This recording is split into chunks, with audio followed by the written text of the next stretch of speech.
नमस्कार दोस्तों, स्वागत है। आज हम भोलेनाथ और माता पार्वती की एक अद्भुत कथा सुनने जा रहे हैं। आज सावन का पहला सोमवार है। आज की इस कथा को सुनकर शास्त्रों के अनुसार कोई व्यक्ति सावन का व्रत कर रहा है तो इस सावन पवित्र कथा को जरूर सुने और कथा सुनने वाले की हर मनोकामना पूरी होती है। यदि आप भोलेनाथ के सच्चे भक्त हैं तो इस कथा को आप पूरा सुने, आधा न छोड़ें। इस कथा को बीच में छोड़ देते हैं तो आपके द्वारा अर्जित किए हुए फल नष्ट हो जाते हैं। इसीलिए किसी भी कथा का अधूरा न छोड़ें। दोस्तों, हम कथा को शुरू करते हैं। उससे पहले आप हमारे चैनल को सब्सक्राइब कर लीजिए। तो दोस्तों, शुरू करते हैं आज की पवित्र कथा। एक शहर में एक साहूकार रहता था। उसके घर में पैसों की कोई कमी नहीं थी, लेकिन उसके कोई संतान नहीं थी, जिससे वह बहुत दुखी रहता था। पुत्र की कामना करते हुए वह हर सोमवार को भगवान शिव का व्रत किया करता था और शिव और पार्वती जी की भक्ति के साथ शिवालय भी पूजा करते थे। उनकी भक्ति देखकर माता पार्वती प्रसन्न हुई और उन्होंने भगवान शिव से साहूकार की इच्छा पूरी करने का अनुरोध किया। पार्वती जी की इच्छा सुनकर भगवान शिव ने कहा, हे पार्वती, इस संसार में प्रत्येक प्राणी को उसके कर्मों के अनुसार फल मिलता है और उसके भाग्य में जो कुछ भी होता है उसे भुगतना पड़ता है।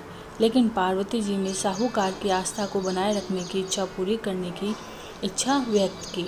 माता पार्वती के अनुरोध पर शिव जी ने साहूकार को वरदान दिया, लेकिन उन्होंने यह भी कहा कि उनकी संतान अल्पायु होगी और केवल 16 वर्ष तक ही जीवित रहेगी। साहूकार माता पार्वती और भगवान शिव की यह बात सुन रहा था। वह पहले की तरह शिव की पूजा करता रहा। कुछ समय बाद साहूकार के एक पुत्र का जन्म हुआ। जब वह बालक 11 वर्ष का हुआ तो उसे पढ़ने के लिए काशी भेज दिया गया। साहूकार ने बेटे के मामा को बुलाकर ढेर सारा पैसा दिया और कहा कि तुम इस बच्चे को काशी विद्या प्राप्त करने के लिए ले जाओ और रास्ते में यज्ञ करो। आप जहाँ भी यज्ञ करें वहाँ ब्राह्मणों को भोजन कराकर दक्षिणा देकर जाएं।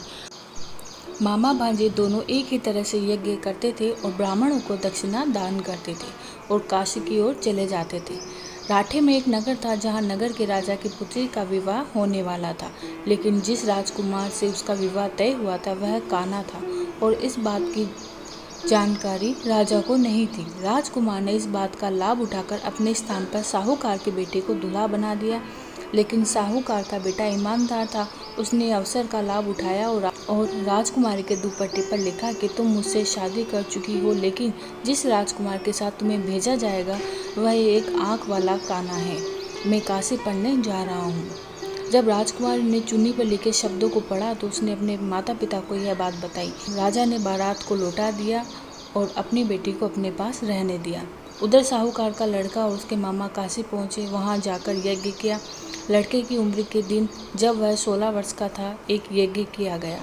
लड़के ने अपने मामा से कहा कि मेरी तबीयत ठीक नहीं है। मामा ने कहा कि तुम अंदर जाओ और सो जाओ। शिव के वरदान के अनुसार कुछ ही पलों में बच्चे की जान निकल गई। मृत भांजे को देखकर उसके मामा विलाप करने लगे। संयोग से ही उसी समय शिव और माता पार्वती वहां से जा रहे थे। पार्वती ने भगवान से कहा, प्राणनाथ, मैं इसकी पुकार को सहन नहीं कर सकती। आपको इस व्यक्ति की पीड़ा को दूर करना होगा। जब शिवजी मरे हुए लड़के के पास पहुंचे तो उन्होंने कहा कि यह उसी साहूकार का बेटा है जिसे मैंने 12 वर्ष की उम्र में वरदान दिया था। अब उसकी उम्र खत्म हो गई है। लेकिन माता पार्वती ने कहा कि हे महादेव, कृपा करके इस बच्चे को उम्र दे, नहीं तो इसके माता पिता मर जाएंगे। शिव के अनुरोध पर भगवान शिव ने लड़के को जीवित कर दिया और शिव की कृपा से वह बालक जीवित हो गया। शिक्षा प्राप्त करके जब वह लड़का अपने मामा के साथ अपने नगर लौट रहा था तो दोनों चलते हुए उसी नगर में पहुंचे जहां उसका विवाह राजकुमारी के साथ हुआ था। उस नगर में भी उसने यज्ञ का आयोजन किया। उस नगर के राजा ने तुरंत उसे पहचान लिया और यज्ञ समाप्त होने पर राजा व्यापारी के बेटे और उसके मामा को महल में ले आए और उन्होंने बहुत सा धन वस्त्र देकर राजकुमारी के साथ विदा किया। लड़की के मामा ने नगर में पहुंचते ही एक दूत को घर भेजकर अपने आने की सूचना भेजी। बेटे के जीवित वापस लौटने की सूचना से व्यापारी बहुत प्रसन्न हुआ। व्यापारी और उसकी पत्नी ने शम को एक कमरे में बंद कर रखा था। भूखे प्यासे रहकर वो दोनों अपने बेटे की प्रतीक्षा कर रहे थे।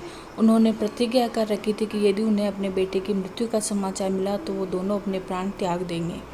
व्यापारी अपनी पत्नी के साथ नगर के द्वार पहुंचा और अपने बेटे के जीवित होने पर और उसके विवाह का समाचार सुनकर उसकी खुशी का ठिकाना न रहा।